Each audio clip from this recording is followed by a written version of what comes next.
Oil పెట్టండి.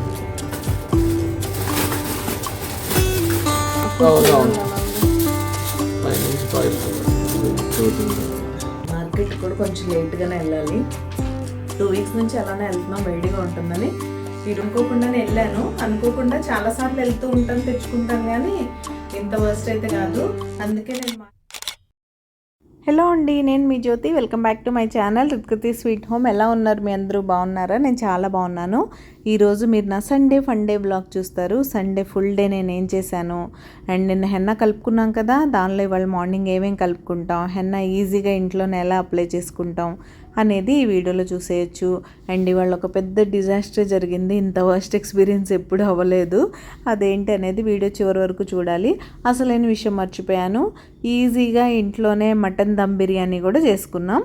So అది ఇవన్నీ ఈ వ్లాగ్లో అయితే మీరు చూసేయచ్చు. మరి ఇంత ఇంట్రెస్టింగ్గా ఉన్న వ్లాగ్ చూడడానికి మీకు కూడా ఇంట్రెస్టింగ్గా ఉంది కదా, ఇంకెందుకు ఆలస్యం, వచ్చేయండి వ్లాగ్లోకి వెళ్ళిపోదాం. ముందుగా మార్నింగే హెన్నా పెట్టుకుంటే మళ్ళీ నేను అవి కలుపుకోవడం ఆ పనుల్లో బిజీ అయిపోతానని మార్నింగ్ లేవగానే మిషన్ ఆన్ చేసేసాను. ఆన్ చేసి మిషన్ కూడా అయిపోయింది. ఎండ రాకముందే ఇక్కడి నుంచి బట్టలు ఆరేసి లోపలికి వెళ్ళిపోవాలి. అస్సలు బయటికి రాలేకపోతున్నాం, అంత వేడిగా ఉంటుంది. అందుకే ఈ పని పొద్దున పెట్టేసుకున్నాను. లోపల చేసే పనులు మనం ఎలా అయినా చేసుకోవచ్చు. ఈ బయటికి వచ్చే పనులు త్వరగా అయిపోవాలన్న ఉద్దేశంతోనే మార్నింగ్ ఎర్లీగా లేచి ముందైతే వాషింగ్ మిషన్ ఆన్ చేశాను. ఆ బట్టలు ఆరేస్తే ఇంక ఇప్పుడు ఒక 1 అవర్ అయిందంటే ఈ బాల్కనీలోకి ఎండ వచ్చేస్తుంది. అప్పుడు నేను హెన్నా పెట్టుకొని ఆరేయడానికి వచ్చాను అనుకోండి, నా హెన్నా అంతా చెమటలోనే కారిపోద్ది. ఇంక ఈ బాధలన్నీ ఎందుకులే అని ముందే ఆరబెట్టేస్తే ఒక పని అయిపోద్ది కదా అని ఆరబెట్టేస్తున్నాను. ఇక్కడి నుంచి వెంటనే డైరెక్ట్ హెన్నా దగ్గరికే వెళ్ళిపోయాను. మళ్ళీ అది ఒక 2-3 అవర్స్ అన్న ఉంచుకోవాలి కదా ఇంత కష్టపడి పెట్టుకున్నందుకు. సో ఇదైతే మనం ముందు రోజు కలిపి పెట్టుకున్న హెన్నా. ఇప్పుడు దీనిలో నేను ఏమేమి యాడ్ చేస్తానో చూద్దాం. ఒక హోల్ ఎగ్ యాడ్ చేస్తాను. నా దగ్గర ప్రోటీన్ వైట్ ఎగ్స్ ఉంటాయి. మీరు ఎల్లో ఎగ్స్ అయితే ఎల్లో స్మెల్ వస్తుంది, ఇవన్నీ ఉన్నట్టయితే మీరు ఎల్లో సపరేట్ చేసి ఓన్లీ ఎగ్ వైట్ వేసుకోండి. నా హెయిర్కి చాలా బలం అవసరం, చాలా హెయిర్ ఫాల్ అయిపోతుంది కాబట్టి నేను హోల్ ఎగ్ యాడ్ చేస్తాను. నాకు ఎగ్తో స్మెల్ ఇష్యూ ఉండదు కాబట్టి. అండ్ ఒక హోల్ లెమన్ కూడా యాడ్ చేసుకుంటాను నేను. లెమన్ వల్ల మీకు ఏమైనా డాండ్రఫ్ ఇష్యూస్ అలాంటివి ఏమన్నా ఉంటే రిజాల్వ్ అవుతాయి, దానికోసమని. అండ్ ఫైనల్గా మనం కలుపుకునేప్పుడు పెరుగు యాడ్ చేసుకోలేదు కాబట్టి అసలే హెన్నా హెయిర్ని డ్రై చేసేస్తుంది కాబట్టి ఏదో ఒక కండిషనర్ కావాలి ఇందులో. ఎగ్ వైట్ ఆ పని చేస్తుంది, బట్ దాంతో పాటుగా కొంచెం కోకోనట్ ఆయిల్ కూడా యాడ్ చేస్తాను అంతే. ఇది కంప్లీట్గా ఆప్షనల్ అండ్ మీ చాయిస్. కొంతమంది ముందే హెయిర్కి ఆయిలింగ్ చేసుకొని హెన్నా అప్లై చేసుకుంటారు, బట్ అలా చేసుకోకండి, జిడ్డు మీద సరిగ్గా పట్టదు హెన్నా. ఎప్పుడైనా మీరు హెన్నా పెట్టుకోవాలంటే ముందు రోజు నీట్గా హెయిర్ వాష్ చేసుకొని ఆ నెక్స్ట్ డే హెన్నా అప్లై చేసుకొని సింపుల్గా వాష్ చేసేస్తారు కదా, చేసేసిన తర్వాత మళ్ళీ ఆ నైట్ ఆయిలింగ్ చేసి ఆ నెక్స్ట్ డే షాంపూ చేస్తే మీకు బెస్ట్ రిజల్ట్స్ ఉంటాయి. నేను చెప్తుంటే ప్రొసీజర్ కొంచెం లెందీగా అనిపిస్తుంది కానీ బట్ ఎక్కడికి బయటికి వెళ్ళకుండా ఇంట్లోనే మన హెయిర్కి మనం కలరింగ్ చేసుకోగలిగితే అంతకన్నా ఏం కావాలి చెప్పండి. నాకైతే కొంచెం కష్టమైనా సరే బయటికి వెళ్ళకుండా ఇంట్లో చేసుకోవడమే ఇష్టం. అది ఫుడ్ విషయం కావచ్చు, స్నాక్స్ విషయం కావచ్చు, ఇలాంటి hair care and skin care కావచ్చు.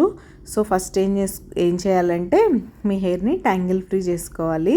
లేకపోతే అలానే ట్యాంగిల్స్ ఉండగానే మీరు హెన్నా అప్లై చేయడం స్టార్ట్ చేశారంటే, ఒకటి బన్ పెట్టడం ఇబ్బంది అవుతుంది, 2 హెయిర్ వాష్ అప్పుడు ఎక్కువ హెయిర్ ఫాల్ అవుతుంది. మీరు డైలీ కూడా ఒక హ్యాబిట్లా పెట్టేసుకోండి. మీరు నార్మల్ హెయిర్ వాష్ చేసుకునేప్పుడైనా సరే మీ హెయిర్ని ట్యాంగిల్ ఫ్రీ చేసుకున్న తర్వాతే హెయిర్ వాష్ చేసుకోండి. హెయిర్ వాష్ చేసుకున్న తర్వాత ఎక్కువ హెయిర్ ఫాల్ అయిపోద్ది కాబట్టి అదొక హ్యాబిట్లా పెట్టేసుకోండి. మనం ఆయిలింగ్ చేసిన వెంటనే తలదూవకూడదు. ఆయిలింగ్ చేసి ఒక 1/2 అవర్ 40 మినిట్స్ వదిలేసి ఇంకా హెడ్ బాత్ చేస్తాం అనుకున్నప్పుడు మీరు చక్కగా ట్యాంగిల్ ఫ్రీ చేసేసి హెడ్ బాత్ చేయండి. అప్పుడు మీరే అబ్జర్వ్ చేస్తారు హెయిర్ ఫాల్ చాలా తక్కువ అవుతుంది. అండ్ ఇక్కడ నేనైతే బన్ పెట్టడం స్టార్ట్ చేశాను. ఈ బన్ పెట్టడం కొంచెం కష్టంగానే అనిపిస్తుంది స్టార్టింగ్లో. వన్స్ మనకు అలవాటు అయిపోతే చాలా ఈజీగా ఉంటుంది. ముందు సెంటర్ నుంచి కొంచెం హెయిర్ తీసుకొని ఒక బేస్ అయితే క్రియేట్ చేసుకోవాలి. ఇలా బన్లా పెట్టేసుకొని తర్వాత బోత్ సైడ్స్ నుంచి ఒకసారి ఇటు ఒకసారి అటు నుంచి చిన్న చిన్న పార్టిషన్స్ లాగా హెయిర్ని తీసుకుంటూ బన్ పెట్టుకోవడమే. నేను ఎక్స్ప్లెయిన్ చేసేదే ఉందిలేండి. ఇలా బన్ పెట్టుకోవడం మీ అందరికి కూడా తెలిసే ఉంటుంది. చాలామంది చేస్తూనే ఉన్నారు ఇంట్లో ఎప్పటి నుంచో. నేనైతే కొన్ని ఇయర్స్ నుంచి పెట్టుకుంటున్నాను. మీరు గ్రేయింగ్ స్టార్ట్ అయ్యాక పెట్టుకోవడం కన్నా కూడా కొంచెం ముందు నుంచే ఇవన్నీ స్టార్ట్ చేశారంటే గ్రేయింగ్ కొంచెం లేట్ అవుతుంది. అంతేగాని అసలు అవ్వదని నేను చెప్పను, కానీ కొంచెం లేట్ అవుతుంది అంతే. ఇప్పుడు నా విషయానికి వస్తే అంతే, కొంచెం లేట్గా స్టార్ట్ అయింది. ఎందుకంటే నేను కొంచెం ముందే రియలైజ్ అయిపోయి ఫస్ట్ నుంచి ఇది పెట్టుకోవడం స్టార్ట్ చేశాను కాబట్టి. ఇప్పుడు నాకు అక్కడక్కడ గ్రే హెయిర్ ఉన్నా సరే ఇప్పుడు దీనివల్ల రెడ్గా కనిపిస్తాయి. అండ్ హెన్నా మంచి కండిషనర్గా యూజ్ అవుతుంది మీ హెయిర్కి. ఈ గ్రేయింగ్ ప్రాబ్లం లేకపోయినా సరే మీరు మంత్లీ వన్స్ పెట్టుకుంటూ ఉన్నారంటే మంచి కండిషనింగ్ లాగా యూజ్ అవుతుంది. మీకు స్ప్లిట్ ఎండ్స్ రాకుండా ఉంటాయి. హెయిర్లో డాండ్రఫ్ ఇష్యూస్ ఏమన్నా ఉన్నా, ఇచ్చి స్కాల్ఫ్ ఉన్నా, ఇలాంటి ప్రాబ్లమ్స్ అన్నీ పోతాయి. అండ్ న్యాచురల్గా కలర్ అయితే వస్తుంది. దాని గురించి స్పెషల్గా ఏం చెప్పక్కర్లేదు కదా. అండ్ నేను చెప్పినట్టు బీట్రూట్ యాడ్ చేసి పెట్టుకోవడం వల్ల మీరు మంచి బర్గండి కలర్ వస్తుంది. అసలు సన్లోకి వెళ్తే హెయిర్ షైన్ అవుతూ మంచి కలర్ అయితే కనిపిస్తుంది. అండ్ ప్రోటీన్, ఎగ్ ఇవన్నీ ఉన్నాయి కాబట్టి అన్నీ మంచివే హెయిర్కి. కాబట్టి అది నా హెన్నా స్టోరీ అయితే కంప్లీట్గా పెట్టేసుకున్నాను. ఇంకా పెట్టుకున్న తర్వాత ఒక వెట్ వైప్ అయితే తీసుకొని, మనం ఎంత జాగ్రత్తగా పెట్టుకున్నా సరే ముగ్గుకి మూతికి అవ్వకుండా ఉండదు కదా, అలా అయిన ప్లేసెస్ అన్నీ నీట్గా ఇలా క్లీన్ చేసేసుకుంటాను వెట్ వైప్తో. ఇంకింతే 3 hours మనకేమన్నా పనులు ఉంటే మన పనులు మనం చేసుకుంటూ ఉంటే దాని పని అది చేసుకుంటూ ఉంటుంది. హెన్నా పెట్టుకొని ఫ్యాన్ కింద మాత్రం కూర్చోకండి. మీ హెయిర్ చాలా రఫ్ అయిపోద్ది, పైన లేయర్ వరకు డ్రై అయిపోయి. అండ్ మీకు కూడా హెల్త్కి మంచిది కాదు, మైగ్రేన్ ఇష్యూస్ అలాంటివి వస్తాయి. సో జాగ్రత్తగా ఉండండి. 3 hours తర్వాత వాష్ చేసేసుకుంటే సరిపోతుంది. అండ్ ఇక్కడ బిర్యానీ అన్నాను కదా, బిర్యానీ కోసం ఫ్రైడ్ ఆనియన్స్ రెడీ చేశాను. ఇదైతే ముందుగా మ్యారినేట్ చేసి పెట్టిన మటన్. మ్యారినేషన్ ప్రాసెస్ నేను ఈ హెన్నా గొడవలో పడి రికార్డ్ చేయలేదు కాబట్టి డైరెక్ట్గా 1 hour మ్యారినేట్ చేసేసిన మటన్ అయితే ఇందులో తీసేసుకున్నాను. మనం జనరల్గా చికెన్ ఎలా మ్యారినేట్ చేసుకుంటామో అలానే చేసుకున్నాను, కావాల్సిన ఇంగ్రీడియంట్స్ అన్నీ వేసి అంతే. కంప్లీట్గా only mutton dum biryani recipe ఉన్న వీడియో ఒకటి ఉంది మన ఛానల్లో, అది నేను ఇక్కడ డిస్క్రిప్షన్ బాక్స్లో ఇస్తాను. అందులో అయితే మీకు మ్యారినేషన్ ప్రాసెస్ కూడా ఉంటుంది. మిగతాదంతా నేనైతే ఇక్కడ క్లియర్గా ఎక్స్ప్లెయిన్ చేశాను. ఆ మ్యారినేట్ చేసిన మటన్ని వేసుకొని మనం ఫ్రైడ్ ఆనియన్స్ చేసుకున్న ఆయిల్ కొంచెం వేసాను. దానిలో మంచి ఫ్లేవర్ అండ్ టేస్ట్ వస్తుంది దానివల్ల. మటన్ బిర్యానీ కాబట్టి చికెన్ లాగా జస్ట్ అలా దమ్ పెట్టేస్తే కుక్ అవ్వదు. ముందే మీరు కొంచెం కుక్ చేసుకోవాలి 50% వరకు.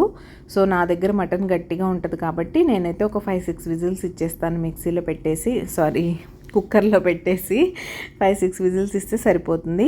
ఇప్పుడు ఒక థిక్ బాటమ్ ఉన్న కడాయి తీసుకోండి. నేను ఇందులోనే దమ్ పెట్టేస్తాను కాబట్టి థిక్ బాటమ్ ఉన్నది డైరెక్ట్గా తీసుకున్నాను. మీరు లేయర్స్లా వేసుకునే పని ఉంటే మీరు ఎందులోనే ఫ్రై చేసుకోవచ్చు. మీరు ఓన్లీ లేయర్స్ వేసుకునే ప్యాన్ మాత్రం థిక్ బాటమ్ ఉండేలా చూసుకోండి. ఇప్పుడు దానిలో కొంచెం నెయ్యి, కొద్దిగా నూనె యాడ్ చేసుకోండి. ఎప్పుడైనా ఫ్లేవర్డ్ రైస్, బిర్యానీస్ ఇలాంటివి చేసినప్పుడు హాఫ్ వేసుకుంటే టేస్ట్ చాలా బాగుంటుంది. ఓన్లీ నెయ్యితో చేసిన వెగటుగా ఉంటుంది, ఓన్లీ నూనెతో చేసిన టేస్ట్ రాదు. కాబట్టి అది సగం ఇది సగం వేసుకుంటే మీకు ఈజీగా ఉంటుంది. ఆయిల్, నెయ్యి వేసేసాం కదా, తర్వాత హోల్ బిర్యానీ స్పైసెస్ వేయండి. షాజీరా మాత్రం మర్చిపోకండి. బిర్యానీ అంటే షాజీరా, షాజీరా అంటే బిర్యానీ కంపల్సరీ వేసుకోండి. బోల్డ్ అంత ఫ్లేవర్ అండ్ టేస్ట్ వస్తుంది దానివల్ల. తర్వాత సన్నగా కట్ చేసిన ఉల్లిపాయలు, అండ్ మీ దగ్గర ఫ్రైడ్ ఆనియన్స్ ఫ్రై చేసిన ఆయిల్ ఉంటే ఆయిల్ బదులు అదే యాడ్ చేసుకోండి. నా దగ్గర కొంచెం ఉంటే కొంచెం యాడ్ చేశాను.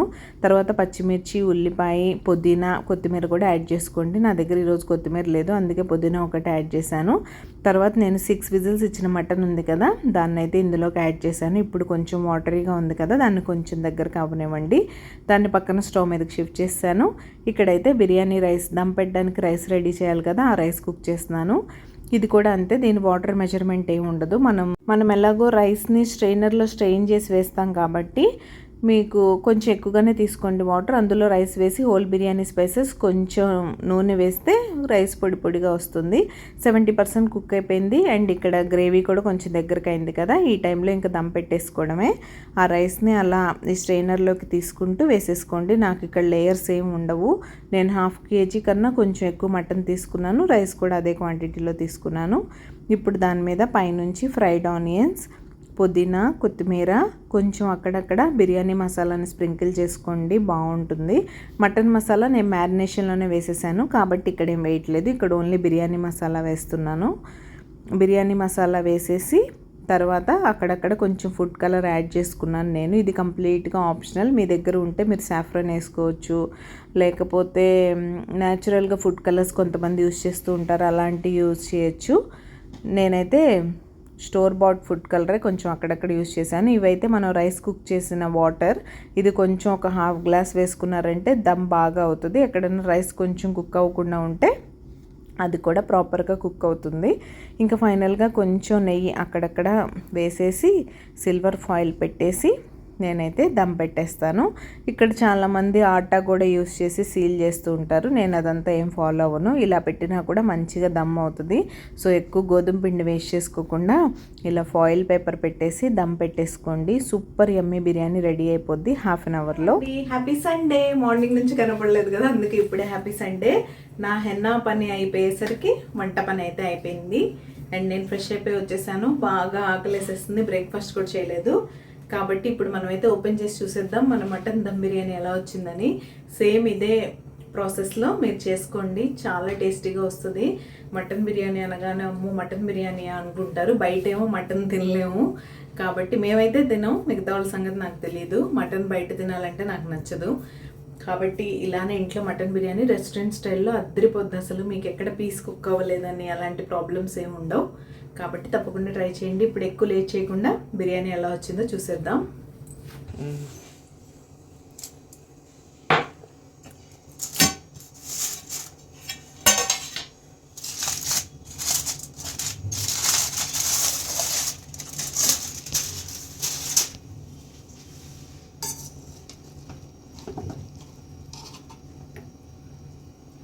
స్మెల్ యమ్మీగా ఉంది.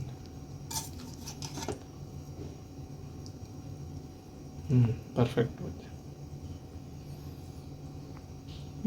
హలో అండి, గుడ్ ఈవినింగ్. కొంచెం పడుకొని లేచాం బిర్యానీ గుమ్మేసిన తర్వాత. ఎండ మామూలుగా లేదు ఇవాళ. మార్కెట్ కూడా కొంచెం లేట్గానే వెళ్ళాలి, 2 వీక్స్ నుంచి అలానే వెళ్తున్నాం, వేడిగా ఉంటుందని. ఈరోజు మరి ఆఫ్టర్నూన్ అయితే 43, రియల్ ఫీల్ 48, అంత వేడి. స్టిల్ ఇప్పుడు 6:15 అలా అవుతుంది టైము, అయినా సరే వేడి మాత్రం తగ్గలేదు, 40 degrees ఉంది. కాబట్టి ఇప్పటివరకు ఏసీలో ఉండి ఇంత వేడిలో వెళ్ళడం మంచిది కాదు. మొత్తానికి హెన్నా కలర్ అయితే బాగానే వచ్చింది. నాకు ఇక్కడే ప్రాబ్లం, ఇక్కడ రోజు ఫేస్ వాష్ చేసుకున్నప్పుడు స్నానం చేసినప్పుడు తడిచిపోతుంది కదా, పోతుంది. 1-2 days బాగానే ఉంటుంది. ఇప్పుడే చిక్కు తీసి పోనీ వేసుకున్నా. ఇంకా నైట్ అయితే ఆయిల్ పెట్టేయాలి, రేపు మార్నింగ్ షాంపూ చేస్తే సరిపోతుంది. ఇంతకీ మీరు ఎలా పెట్టుకుంటారో నాతో చెప్పండి. ఇక్కడైతే నేను టీ పెట్టేశాను మా కోసం, పాపకి పాలు. మేము ఇవన్నీ చేసుకొని రెడీ అయ్యేసరికి ఎలాగో 7 దాటేస్తుంది. అప్పుడు కొంచెం చల్లబడితే వెళ్తాం. ఇప్పుడైతే మరీ వేడిగా ఉంది. ఇంతకీ మీరు మీ సండే ఏం చేశారనేది చెప్పండి. బ్లాగ్ అయితే కంటిన్యూ అవుతుంది. మార్కెట్కి వెళ్దాం, మనం కూరగాయలు తెచ్చుకుందాం, వాటిని ఆర్గనైజ్ చేసుకుందాం. ఇంకా టీ మరిగేలోపు ఖాళీగా ఉండడం ఎందుకని బట్టలన్నీ ఆరిపోయాయి. వాళ్ళు కొంచెం త్వరగా వేసాను కదా మార్నింగ్, అవన్నీ తీసుకొచ్చేసి ఫోల్డ్ చేసేసుకుంటున్నాను. వీటిని చకచకా ఫోల్డ్ చేసేసుకొని ఇక్కడ పెట్టేసుకుంటే ఇప్పుడు సర్దేంత టైం ఉన్నా లేకపోయినా ఫోల్డ్ చేసి రెడీగా ఉంటే పడుకునేలోపు ఏదో ఒక టైంలో సర్దేసుకుంటాను. ఫోల్డ్ చేయకుండా ఇలా ఉన్నాయంటే నలిగిపోతాయి. నాకు తీగ మీద నుంచి తీసుకొచ్చేసామా మడతేసేసామా అన్నట్టు ఉండాలి బట్టలు ఎప్పుడు. హలో అండి, మేమైతే బయటికి వెళ్ళి వచ్చేసాము. ఇవన్నీ పెట్టుకుని కూర్చున్నా అనుకుంటున్నారా? దీనికి కూడా ఒక స్టోరీ ఉంది, చెప్తాను. ఇంత వర్స్ట్ ఎక్స్పీరియన్స్ అయితే అసలు నాకు అవ్వలా. మామూలుగా అనుకోకుండానే వెళ్ళాను, అనుకోకుండా చాలాసార్లు వెళ్తూ ఉంటాను, తెచ్చుకుంటాను, కానీ ఇంత వర్స్ట్ అయితే కాదు. అందుకే నేను మార్కెట్లో బేసిక్గా తీసే క్లిప్స్ కూడా తీయలేకపోయాను, అంత చిరాకు వచ్చేసింది. స్టోరీ ఏంటంటే రిలయన్స్కి వెళ్ళాం. పర్టికులర్గా మొన్న చెప్పాను కదా ఏం వెళ్ళను, ఆన్లైన్లో తెప్పిస్తానని. కాకపోతే కొన్ని రైస్ ఇక్కడ పెద్ద ప్రాబ్లం అయిపోయింది. ముందు మేము ఒక సౌత్ ఇండియన్ స్టోర్లో తెచ్చుకునేవాళ్ళం, అక్కడ తేవడం మానేశారు. అప్పటి నుంచి కొన్ని రోజులు దావత్ సోనా మసూరి ట్రై చేసాం, ఒకసారి బ్లాగ్లో కూడా చూపెట్టాను మీకు. అందులో కూడా ఏంటో బాగా ఓల్డ్ వస్తున్నాయి, స్మెల్ వస్తున్నాయి. కొన్ని రోజులు ఈ స్మార్ట్ బజార్లోనే లూజ్ ట్రై చేసాం, బాగుండేవి. తర్వాత అవి కూడా వర్స్ట్ కండిషన్. అసలు ఎంత పాతవంటే వాటర్ ఇంకా మీరు జనరల్గా 1కి 2 పోసుకుంటాం కదా, 1కి 3, 4 పోసినా కూడా గట్టిగా ఉంటాయి. అండ్ ఉడుకుతున్నప్పుడు ఆ పాత స్మెల్, రైస్ తింటున్నా కూడా స్మెల్ వస్తూ ఉంటుంది. సరే ఇంక ఈ బాధలన్నీ ఎందుకు, ఏదో ఒకటి రకరకాలు ట్రై చేస్తూ ఉండాలి కదా. సోనా మసూరి తప్ప మేమేమో ఏం తినలేము, నాకేం నచ్చవు. అందుకని కేజీ ప్యాకెట్స్ రావడం స్టార్ట్ అయ్యాయి. మళ్ళీ లూజ్ కాకుండా స్మార్ట్ వాడితే గుడ్ లైఫ్ ఉంటుంది కదా, అది కేజీ ప్యాకెట్స్ రావడం అయితే స్టార్ట్ అయ్యింది. చూపిస్తాను ఇప్పుడు. అవి తెచ్చుకుంటున్నాం. అవి వెరీ లిమిటెడ్ స్టాక్ ఉంటాయి. అంటే మేము ఎప్పుడు వెళ్ళినా ఎవరు కొనరో మేమే కొంటామో తెలియదు కానీ ఎగ్జాక్ట్గా 5 ప్యాకెట్స్ ఉంటాయి. అవి తీసుకొస్తాం. అలా 5 కేజీ ప్యాకెట్స్ తీసుకుంటే అసలు ఎన్ని రోజులు వస్తాయి చెప్పండి. మనకి 25 కేజీస్ బ్యాగ్స్ అలా వేయించుకోవడం అలవాటు. మేము రైస్ తక్కువ తింటాం కాబట్టి 10 కేజీ బ్యాగ్ అయితే తెచ్చేసుకునేవాళ్ళం. బట్ ఇప్పుడు చాలా ఇబ్బంది అయిపోయింది. ఇందాక టీ తాగుతూ బట్టలు మడతేస్తున్నాను కదా, అప్పుడు మాట్లాడుకున్నాం అనమాట రైస్ గురించి. అప్పుడు గుర్తొచ్చింది. అండ్ వాల్నట్స్ కూడా లేవు. స్మూతీ కోసం రోజు తినడానికి వాల్నట్స్ కావాలి కదా. సో ముందు లాజిక్స్కి అయితే వెళ్ళి అక్కడ నుంచి మార్కెట్కి వెళ్దాం అనుకున్నాం. బయలుదేరాం. వెళ్ళేప్పుడే నాకు ఎంట్రన్స్లో డౌట్ వచ్చింది, చాలాసేపు పట్టేసింది. అప్పుడు ఎందుకు రికార్డ్ చేయలేదంటే సరే స్మార్ట్ బజార్కి వెళ్ళాక చేద్దాంలే అనుకున్నా. లోపలికి వెళ్ళాక ఆ రష్ చూస్తే ఇంకా నాకు తలనొప్పి వచ్చినట్టు అయిపోయింది. సరే కొన్ని ఐటమ్స్ అయినా త్వరగా అయిపోద్దులే అన్నారు మా వారు. సరే లోపలికి వెళ్ళాం. ఇంకా లోపలికి వెళ్ళాక ఏవో మర్చిపోతూ ఉంటాం, గుర్తొస్తాయి కదా, అన్నీ అయితే తీసేసుకున్నా. ఫైనల్గా ఏమేమి తీసుకున్నానో మీకైతే చూపిస్తా. ఇంకా అక్కడ నుంచి ఎంతసేపు క్యూలో నిలబడ్డామంటే దగ్గర 45 మినిట్స్ పైనే పట్టింది బిల్లింగ్కి. ఇంకా అలా లేట్ అయిపోయింది. మార్కెట్కి వెళ్ళి అక్కడ హడావుడిగా తీసుకొని వచ్చాం. ఇంకా కూరలు సర్దురాయి వాళ్ళు చూపించలేదులేండి. ఇంకొచ్చేసి గబగబా ఫస్ట్ డిన్నర్కి రెడీ చేసా. కొంచెం బిర్యానీ ఉంది, చపాతీస్ చేశాను, ఒక 4-5 అలా తినేసాం, అయిపోయింది. ఇంక ఇప్పుడు ఇవి సర్దుకోవాలి కదా, ఇవి సర్దుకోకపోతే ఎలా. ముందు వెజిటేబుల్స్ సర్దేశాను. ఇప్పుడైతే గ్రాసరీ ఏమేమి తెచ్చానో చూపిస్తా. ఇవైతే నా కిచెన్లో వాటర్ బాటిల్స్ 2 పాడైపోయాయి. 2 ఉన్నాయి కానీ అవి కూడా పోయే కండిషన్లో ఉన్నాయి. సరే 4 తీసుకుందాం అనుకున్నా, కానీ ఇక్కడ నాకు నచ్చేవి 2 ఉన్నాయి. Set of 2 99 rupees. ఇవి ఓకే కిచెన్లో యూజ్ చేయడానికి కాబట్టి అది సంగతి. 4 తీసుకుందాం అనుకున్నా, బట్ 2 ఉన్నాయి. నాకు నచ్చిన మోడల్. ఇంకా వేరే మోడల్లో ఉన్నాయి. రకరకాల మోడల్స్ తీసుకోవడం నాకు ఇష్టం లేదు. సోప్స్ అయిపోతే సోప్స్ తీసుకున్నా. ఫియామా ఇవే ఎప్పుడు యూజ్ చేస్తాం అది. అండ్ సర్ఫ్, డోర్ మ్యాట్స్ అలాంటివన్నీ వాష్ చేయడానికి టైట్ సర్ఫ్. మిగతా వాటికి లిక్విడ్ డిటర్జెంట్ వాడతానులేండి. లిక్విడ్ డిటర్జెంట్, సాఫ్ట్ టచ్ అవన్నీ ఉన్నాయి కాబట్టి ఏం తేలేదు. అండ్ ఇదైతే వైట్ షుగర్, మొన్న అయిపోయింది. ఇంకా ఎప్పుడన్నా ఎమర్జెన్సీ కోసం కావాలి కదా, సో 1 కేజీ అయితే పెట్టుకుంటాను. రెగ్యులర్గా బ్రౌన్ షుగర్ వాడతాం. స్వీట్స్ అలాంటి వాటికి బెల్లమే వాడుతుంటాను కాబట్టి అవసరం లేదు. అండ్ ఇవైతే మెంతులు, రోజు ధనియా మెత్తి వాటర్ తాగుతాం కదా, మెంతులు. అండ్ ఈ చిన్న బాక్స్ అయితే తెచ్చాను. ఇది నాకు 89 రూపీస్ పడింది. పెరుగు పెట్టడానికి, ఎప్పుడైనా చట్నీలు పెట్టడానికి చిన్న బాక్స్ లేకుండా అయిపోయింది. సో ఇది బాగుంది, క్యూట్గా అని తీసుకొచ్చాను. అండ్ ఇవైతే బాదం పప్పు, నెలకు సరిపడా 2 ప్యాకెట్స్.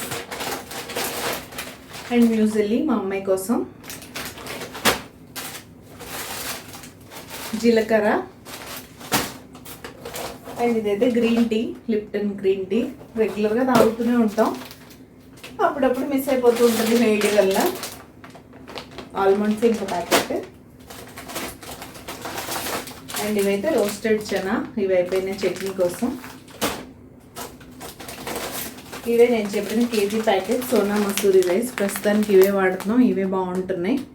లాస్ట్ 2 టైమ్స్ నుంచి 5 ప్యాకెట్స్ కన్నా ఉన్నట్లా 5 ప్యాకెట్స్ ఉన్నాయి. 5 ప్యాకెట్స్ అయితే తీసుకొచ్చాను. ఇంకంటే ఇవే ఉన్నాయి 5 ప్యాకెట్స్.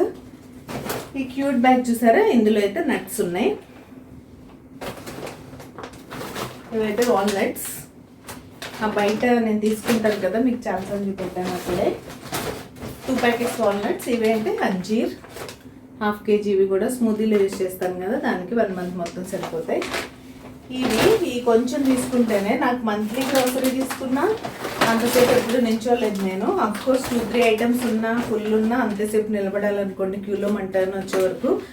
ఏం జరిగిందంటే ఫస్ట్ క్యూలో నుంచున్నాం, ఇంకా మంది వచ్చేస్తే ముందు ఒకళ్ళు ఉన్నారు అనగానే వాటి సిస్టమ్ డౌన్ అయిపోయింది.